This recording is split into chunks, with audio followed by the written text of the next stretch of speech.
एक सौतेली माँ की रियल कहानी। एक व्यक्ति था, उसकी पत्नी का देहांत डिलीवरी के दौरान ही हो गया था, परंतु किसी तरह बच्चा हो गया था।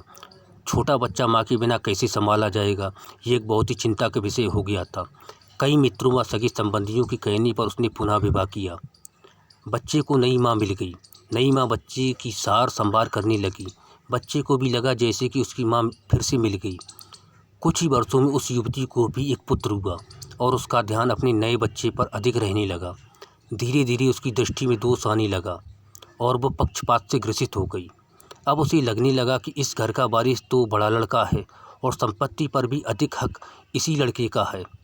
उसे अपने पुत्र के भविष्य की बहुत चिंता होने लगी। उसने अपने पति को समझा बुझा के राजी किया और बड़े लड़के की पढ़ाई लिखाई सब छुड़वा दी और घर के नौकर को भी हटा दिया तथा सब काम उसी लड़के से कराने लगी।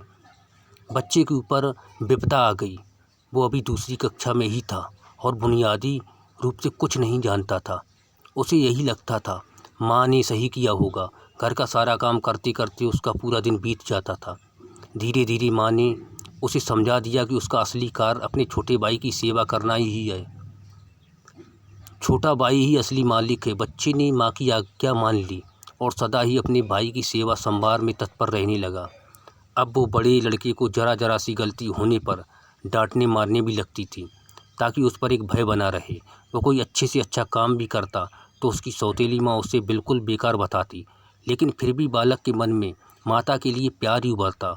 वो उसे सौतेली नहीं मान पाता था। उस औरत ने घर के पूजा पाठ का जिम्मा भी उसी लड़के को दे रखा था। उस बालक की बुद्धि धीरे धीरे आध्यात्मिक होने लगी। जैसे जैसे वो बड़ा होने लगा, उसे सच्चाई समझ में आने लगी, लेकिन वो अपना सब दुख भगवान से ही कहकर संतोष कर लेता था और उसका सारा दुख समाप्त हो जाता था। पिता से वो बहुत प्रीति करता था और जानता था कि पिता उसकी स्थिति से बहुत दुखित रहते हैं, लेकिन वो उनसे हमेशा माँ की बड़ाई ही करता था। पिता का होना ही उसके लिए बहुत था, परंतु उसके पिता भी एक बीमारी में चल बसे और वो बिल्कुल अकेला हो गया। बस भगवान ही उसके रह गए। समय बीतने लगा और दोनों बच्चे बड़े हो गए। अब घर का सारा अधिकार सौतेली माँ के हाथ में था। योजना के अनुसार बड़े बच्चे की शादी उस औरत ने बहुत ही गरीब घर में वह अनपढ़ औरत से करी तथा अपने पुत्र की बहुत बड़े घर में वह पढ़ी लिखी युवती से शादी करी। उसने बड़े लड़के को नौकरों वाले घर में से एक घर दे दिया और उसकी पत्नी को भी बता दिया कि उसका असली कार्य मालकिन यानी छोटी बहू की सेवा करना है। छोटे लड़के के लिए उसने बहुत बड़ा भवन बनवाया था और स्वयं उसी में उन्हीं के साथ निवास करने लगी। बड़ा लड़का खुशी से अपना जीवन व्यतीत करने लगा और पत्नी के साथ माँ व छोटे भाई के परिवार की सेवा करने लगा। छोटे लड़के की स्त्री को उसकी माँ बहुत अखरती थी। उसे लगता था कि मालकिन उसे होना चाहिए। अब सास बीमार भी रहती थी और साथ में रहने के कारण रात बिरात सेवा उस छोटी बहू को ही करनी पड़ती थी, जो उसे बिल्कुल नापसंद था। एक दिन पता चला कि सास को छूत की बीमारी हो गई है। ये जानकर तो छोटी बहू और दूर दूर रहने लगी। उसकी आंखों में सांस खटकने लगी। उसने अपने पति से कह दिया कि इस घर में या तो वो रहेगी या उसकी माँ। छोटे लड़के पर अपनी पत्नी का जादू चढ़ा हुआ था। उसने अपनी ही माँ को घर से बाहर निकाल दिया और उसे वहीं नौकरों के घर में रहने को कह दिया। अब माँ भी वृद्ध हो गई थी और अचानक हुई इस घटनाक्रम से एकदम बदहवास हो गई। उसे अपने जीवन भर की पूंजी व्यर्थ जाती दिखी।